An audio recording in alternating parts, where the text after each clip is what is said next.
নমস্কার। অহিরাবণকে বধ করার সময় হনুমান যে পঞ্চমুখী রূপ ধারণ করেছিলেন, সেই পঞ্চমুখে কে কে ছিল জানেন?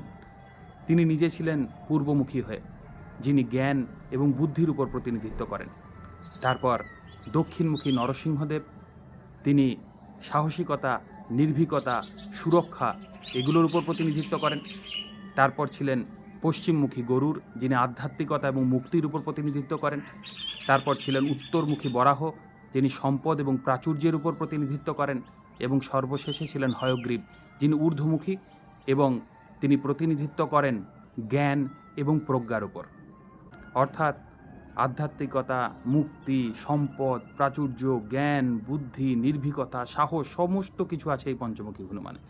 এই পঞ্চমুখী হনুমানের ছবি যদি আপনারা বাড়ির মূল দরজার উপরে লাগান, তাহলে সমস্ত রকম বাস্তুদোষ থেকে আপনার ঘর মুক্ত থাকবে। সমস্ত কুপ্রভাব, অশুভ দৃষ্টি থেকে আপনার ঘর মুক্ত থাকবে। অর্থাৎ আপনার বাস্তু শুভ হবে। আপনি ঘরের দক্ষিণ পশ্চিম কোণে যদি এই পঞ্চমুখী হনুমানের মূর্তি বা ছবি রাখেন, তাহলেও আপনার ঘরের বাস্তুদোষ নাশ হবে, আপনি ভালো থাকবেন।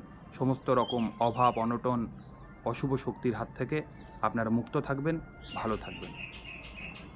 জয় হনুমান।